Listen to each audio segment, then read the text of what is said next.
everyone. So preparing for Olympics as a mom has been quite the journey. As you can see behind me, I've got in Beijing, they've made sure to take care of us and outfit things the way Nico would like. So we've got little Hello Kitty behind us. But, it's been a journey from start to finish. From the time he was born, we spent a couple of days in the NICU, and then him being born and figuring out how to train, how to breastfeed, how to do all these different things, how to travel around the world. He's here with me right now, and he's doing great. He travels great.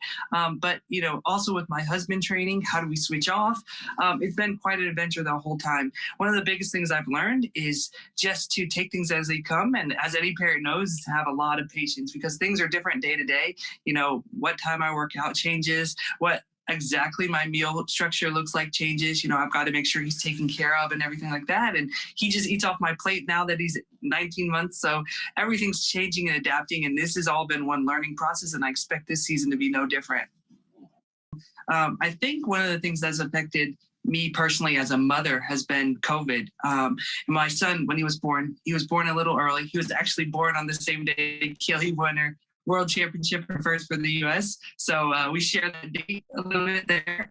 He was born with Down syndrome and profound sensory neural hearing loss.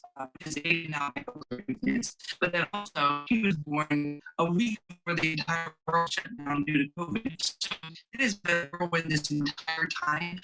Figure out to be a new mom in a situation where nobody knows what's going to go on. Nobody knows what's happening today. And so I had this great plan of coming out, and I'd go to training and then, drop my son off at his grandparents' house, or go to mommy me class, mommy me yoga in between training sessions and all this stuff. And then the entire world shut down.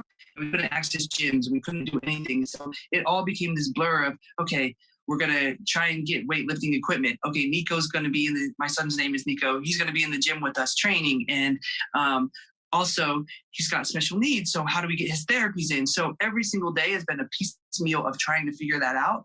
We've gotten in a pretty good rhythm now. But anybody who's a new parent or going through those different things the first time, it's going to be challenging. But on top of it, adding COVID to it, I think a lot of moms and I think a lot of parents out there walked into this and be like, oh my goodness, I don't know what to do. And it's no different for me, just because I'm an athlete, maybe even more so because I'm an athlete, because you had a perfect plan about how your child's life is going to go. And COVID sure threw a rail into everything.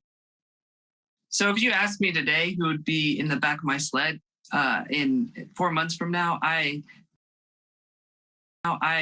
would tell you I have coaches and staff with some drivers' input would make that decision. But I can tell you right now, it is going to be intense. It always has been. Every single year has come down to hundredths of a second on who's in what sled and who's actually making the games. So just to give you a little bit of an idea of the situation this year, we have 6 very competitive brakemen that will be traveling with me and Kaylee on the World Cup tour, and only 8 World Cup races. And during those races, also trying to get quality numbers on all the brakemen to be able to compare them. Now, how that's going to unfold and how you do that with such a tight talent pool and, weather conditions changing from week to week and get these great numbers for people, I don't know how it's all going to work out, but I have faith that we're going to be able to get the numbers we need and we're going to put the best teams on ice.